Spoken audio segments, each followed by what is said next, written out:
स्वागत है आप सभी का हमारे डीएल कहानीकार चैनल में। ऐसा क्या किया था कुबेर के पुत्रों ने कि उनको वृक्ष योनि में जाना पड़ा। राजा परीक्षित ने पूछा, भगवान आप कृपया ये बतलाइए कि नल कुबर और मणिग्रीव को शाप क्यों मिला। उन्होंने ऐसा कौन सा निंदित कर्म किया था जिसके कारण परम शांत देव ऋषि नारद जी को भी क्रोध आ गया।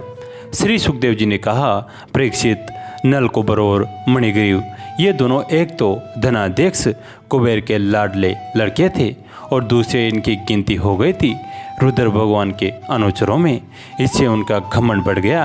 एक दिन वे दोनों मंदाकिनी के तट पर कैलाश के रमणीय उपवन में वारुणी मदिरा पीकर मंदोन्मत्त हो गए थे। नशे के कारण उनकी आंखें घूम रही थी। बहुत सी स्त्रियां उनके साथ गा बजा रही थी और वे पुष्पों से लदे हुए वन में उनके साथ विहार कर रहे थे। उस समय गंगा जी में पात के पात कमल खिले हुए थे। वे स्त्रियों के साथ जल के भीतर घुस गए और जैसे हाथियों का जोड़ा हथियों के साथ जल क्रीड़ा कर रहा हो, वैसे ही वे उन युवतियों के साथ तरह तरह की क्रीड़ा करने लगे। परीक्षित, संयोग व सुदर्शन से परम समर्थ देवर्षि नारद जी आ निकले। उन्होंने उन यक्ष युवकों को देखा और समझ लिया कि ये इस समय मत वाले हो रहे हैं। देवर्षि नारद को देखकर वस्त्रहीन अप्सराएं लज्जा गई।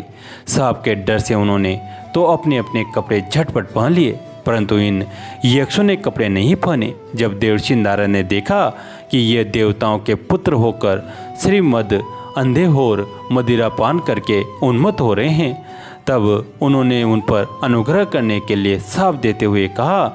नारद जी ने कहा, जो लोग अपने प्रिय विषय का सेवन करते हैं उनकी बुद्धि को सबसे बढ़कर नष्ट करने वाला है। श्रीमद् धन संपत्ति का नशा, हिंसा आदि रजोगुण कर्म और कुलीनता आदि का अभिमान भी उससे बढ़कर बुद्धिहिंसक नहीं है, क्योंकि श्रीमद के साथ साथ स्त्री और मदिरा भी रहते हैं। ऐश्वर्य मद और श्रीमद से अंधे होकर अपनी इंद्रियों के वश में रहने वाले क्रूर पुरुष अपने नाशवान शरीर को जो अजर अमर मान बैठते हैं और अपने ही जैसे शरीर वाले पशुओं की हत्या करते हैं। जिस शरीर को भूदेव नरदेव आदि नामों से पुकारते हैं, उसकी अंत में क्या गति होती है? उसमें कीड़े पड़ जाएंगे, पक्षी खाकर उसे विष्ठा बना देंगे या वो जलकर राख का ढेर बन जाएगा। उसी शरीर के लिए प्राणियों से द्रोह करने में मनुष्य अपना कौन सा स्वार्थ समझता है? ऐसा करने से तो उसे नरक की ही प्राप्ति होगी। बतलाओ तो सही, ये शरीर किसकी संपत्ति है? अन्न देकर पालने वाले की या गर्भाधान कराने वाले पिता की? यह शरीर उसे 9 महीने पेट में रखने वाले माता का है या अथवा माता को भी पैदा करने वाले नाना का, जो बलवान पुरुष बलपूर्वक इससे काम करा लेता है उसका है, अथवा दाम देकर खरीद लेने वाले का, चिता की जिस धधकती आग में ये जल जाएगा उसका है, अथवा जो कुत्ते सियार इसको चीत चीत कर खा जाने की आशा लगाए बैठे हैं उनका। यह शरीर एक साधारण सी वस्तु है, प्रकृति से पैदा होता है और उसी में समा जाता है। ऐसी स्थिति में मूर्ख पशुओं के सिवा और ऐसा कौन बुद्धिमान है जो इसको अपना आत्मा मानकर दूसरों को कष्ट पहुंचाएगा, उनके प्राण लेगा। जो दुष्ट श्रीमत से अंधे हो रहे हैं उनकी आंखों में ज्योति डालने के लिए दरिद्रता ही सबसे बड़ा अंजन है, क्योंकि ये देख सकता है कि दूसरे प्राणी भी मेरे ही जैसे हैं।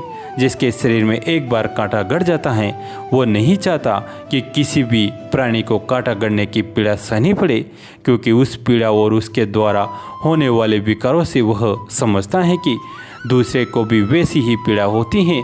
परंतु जिसे कभी कांटा गड़ा ही नहीं वो उसकी पीड़ा का अनुमान नहीं कर सकता। दरिद्र में अमन और हेकड़ी नहीं होती, ये सब तरह के मदों से बचा रहता है, बल्कि देवश उसे जो कष्ट उठाना पड़ता है वो उसके लिए भी एक बड़ी तपस्या भी है, जिसे प्रतिदिन भोजन के लिए अन्न जुटाना पड़ता है। भूख से जिसका शरीर दुबला पतला हो गया है उस दरिद्र की इंद्रियां भी अधिक विषय नहीं भोगना चाहती, सूख जाती हैं।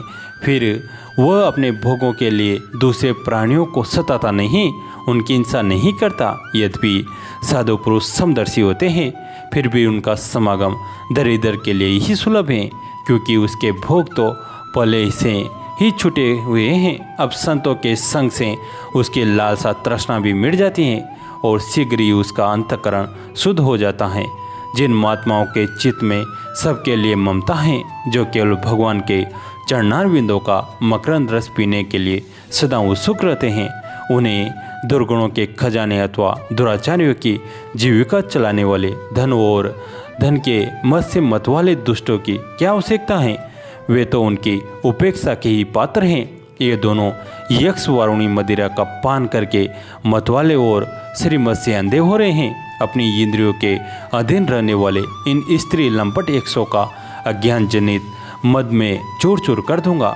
देखो तो सही कितना अनर्थ है कि ये लोकपाल कुबेर के पुत्र होने पर भी मदोन्मत्त होकर अचेत हो रहे हैं, और इनको इस बात का भी पता नहीं है कि हम बिल्कुल नंग धड़ंग हैं। इसलिए ये दोनों अब वृक्ष योनि में जाने के योग्य हैं।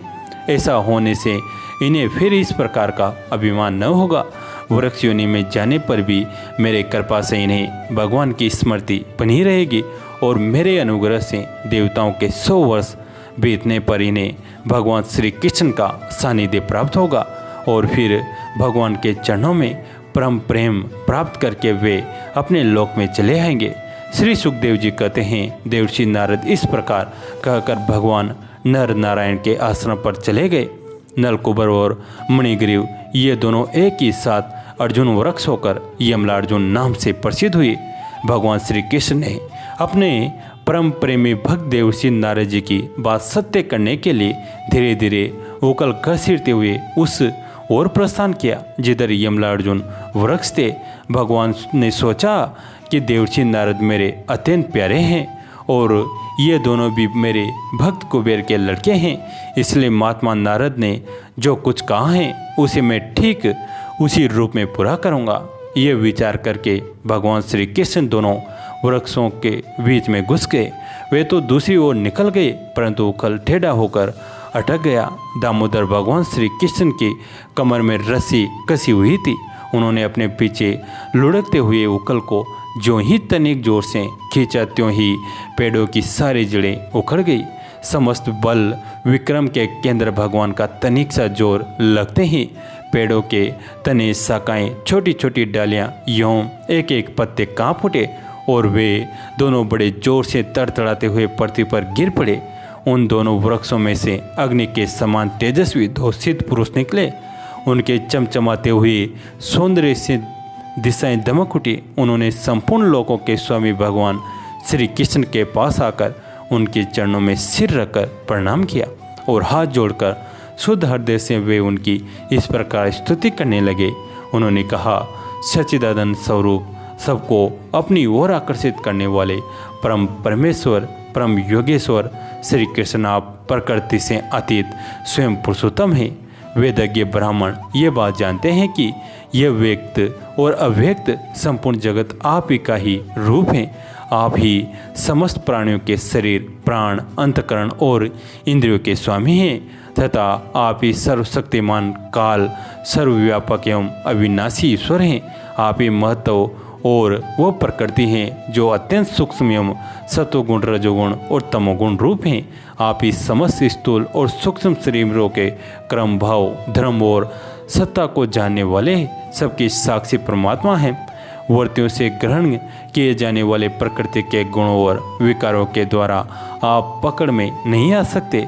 स्थूल और सूक्ष्म शरीर के आवरण में ढका हुआ ऐसा कौन सा पुरुष है जो आपको जान सके, क्योंकि आप तो उन शरीरों के पहले भी एक रस विद्यमान थे। समस्त प्रपंच के विधाता भगवान वासुदेव को हम नमस्कार करते हैं।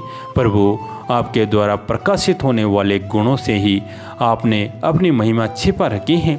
परम ब्रह्म स्वरूप श्री कृष्ण, हम आपको नमस्कार करते हैं। आप प्रकृति शरीर से रहित हैं, फिर भी जब आप ऐसे पराक्रम प्रकट करते हैं जो साधारण शरीरधारियों के लिए शक्य नहीं है और जिनसे बढ़कर तो क्या जिनके समान भी कोई नहीं कर सकता, तब उनके द्वारा उन शरीरों में आपके अवतारों का पता चल जाता है।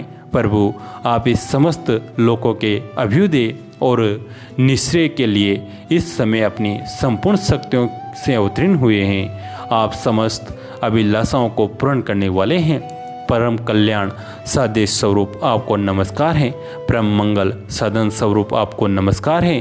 परम शांत सबके हृदय में विहार करने वाले यदुवंशी शिरोमणि श्री कृष्ण को नमस्कार है। अनंत हम आपके दासानुदास हैं। आप ये स्वीकार कीजिए देवर्षि भगवान नारद के परम अनुग्रह से ही हम अपराधियों को आपका दर्शन प्राप्त हुआ है।